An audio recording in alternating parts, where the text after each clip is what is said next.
പാകിസ്ഥാൻ മുൻ പ്രധാനമന്ത്രി ഇമ്രാൻഖാൻ കസ്റ്റഡിയിൽ കൊല്ലപ്പെട്ടു. മുറിവേറ്റ് അവശനായി കിടക്കുന്ന ഇമ്രാൻഖാന്റെ ചിത്രത്തോടൊപ്പം കഴിഞ്ഞ ദിവസങ്ങളിൽ സോഷ്യൽ മീഡിയയിൽ നിറഞ്ഞ പോസ്റ്റിന്റെ അടിക്കുറിപ്പാണിത്. അഡിയാല ജയിലിൽ വെച്ച് ഇമ്രാൻഖാൻ കൊല്ലപ്പെട്ടുവെന്നായിരുന്നു വ്യാപക പ്രചാരണം. പരിക്കേറ്റ ഇമ്രാൻഖാനെ സുരക്ഷാ ഉദ്യോഗസ്ഥർ ചുമന്നുകൊണ്ടുപോകുന്ന ഒരു വീഡിയോയും എക്സ് അടക്കമുള്ള സോഷ്യൽ മീഡിയയിൽ വൈറലായിരുന്നു. പാകിസ്ഥാൻ വിദേശകാര്യ മന്ത്രാലയത്തിൽ നിന്നുള്ളതെന്ന് പറയപ്പെടുന്ന ഒരു സ്ഥിരീകരിക്കാത്ത പത്രക്കുറിപ്പും അതിനോടൊപ്പം പ്രചരിച്ചതോടെ പ്രചാരണത്തിന് ആക്കം കൂടി. ശരിക്കും എന്താണ് സത്യാവസ്ഥ? പാകിസ്ഥാൻ രഹസ്യാന്വേഷണ ഏജൻസിയായ ISI ഇമ്രാൻഖാനെ ജയിലിനുള്ളിൽ കൊലപ്പെടുത്തിയതായി അവകാശപ്പെടുന്ന ഒരു പോസ്റ്റാണ് വലിയ ചർച്ചകളിലേക്ക് വഴിവെച്ചത്. ജയിലിനുള്ളിൽ ഇമ്രാൻഖാനെ വിഷം കൊടുത്തു കൊന്നുവെന്നായിരുന്നു ഒരു ആരോപണം. അതല്ല, ക്രൂരമായി മർദ്ദിച്ച് കൊലപ്പെടുത്തിയതെന്ന് മറ്റൊരു വാദം. മുൻ പ്രധാനമന്ത്രി ഇമ്രാൻഖാൻ ജുഡീഷ്യൽ കസ്റ്റഡിയിൽ മരിച്ചതിൽ അഗാധമായ ഖേദം പ്രകടിപ്പിക്കുന്ന തരത്തിലായിരുന്നു സോഷ്യൽ മീഡിയ പോസ്റ്റുകൾ. പാകിസ്ഥാൻ മുൻ പ്രധാനമന്ത്രിയും തെഹ്രീക്കെ ഇൻസാഫ് നേതാവുമായ ഇമ്രാൻഖാൻ നിലവിൽ അഡിയാല ജയിലിലാണ് കഴിയുന്നത്. അദ്ദേഹം കൊല്ലപ്പെട്ടുവെന്ന് അവകാശപ്പെടുന്ന വൈറൽ പോസ്റ്റും രേഖകളുമെല്ലാം വ്യാജമാണെന്നാണ് ബൂം ലൈവ് നടത്തിയ ഫാക്ട് ചെക്കിംഗ് കണ്ടെത്തിയിരിക്കുന്നത്. ഇമ്രാൻഖാന്റെ പാർട്ടിയായ പാകിസ്ഥാൻ തെഹ്രീക്കെ ഇൻസാഫിന്റെ മാധ്യമ സംഘവുമായി ബന്ധപ്പെട്ടായിരുന്നു ബൂം ലൈവിന്റെ അന്വേഷണം.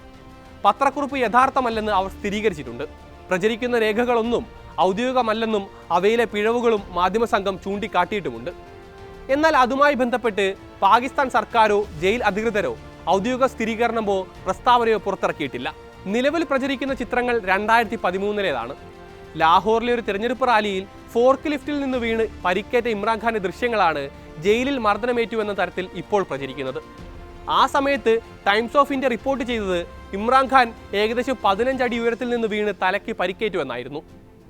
വീഡിയോ 10 വർഷത്തിലേറെ പഴക്കമുള്ളതാണെങ്കിലും ഈ ആഴ്ച വീണ്ടും അത് പ്രത്യക്ഷപ്പെടുകയായിരുന്നു. അതിനിടെ ഇമ്രാൻഖാൻ ജയിൽ ചാടിയെന്നും പിന്നാലെ എത്തിയ പോലീസ് വീടുകയറി ആക്രമിച്ചുവെന്നും വരെ പ്രചാരണങ്ങളുണ്ടായി. ഇമ്രാൻഖാൻ ജയിലിൽ വെച്ച് ലൈംഗിക പീഡനത്തിന് ഇരയായി എന്ന മറ്റൊരു വ്യാജ വാർത്തയും അതിനിടെ പ്രചരിച്ചിരുന്നു. പാകിസ്ഥാൻ വിദേശകാര്യ മന്ത്രാലയത്തിൻ്റെതെന്ന് തോന്നിപ്പിക്കുന്ന ഒരു വ്യാജ പ്രസ്താവന പുറത്തു വന്നതോടെയാണ് കാര്യങ്ങൾ കൈവിട്ടു പോയത്.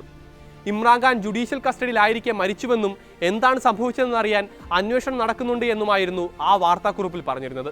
സ്ഥിതി എത്രത്തോളം ഗുരുതരമാണെന്ന് സർക്കാർ തിരിച്ചറിഞ്ഞുവെന്നും അദ്ദേഹത്തിന്റെ മരണത്തിന് പിന്നിലെ കാരണങ്ങൾ കണ്ടെത്തുന്നതിനും ഉത്തരവാദികളെ പിടികൂടുന്നതിനും നടപടികൾ ഊർജിതമാക്കിയെന്നും അതിൽ കൂട്ടിച്ചേർത്തിരുന്നു. ഒപ്പം ശാന്തത പാലിക്കാൻ ആഹ്വാനവും. ഒറ്റനോട്ടത്തിൽ ഔദ്യോഗിക പ്രസ്താവനയെന്ന് തോന്നുന്ന ആ കുറിപ്പ് പ്രചരിച്ചതോടെ ആളുകൾ അത് വ്യാപകമായി ഷെയർ ചെയ്യാനും തുടങ്ങി.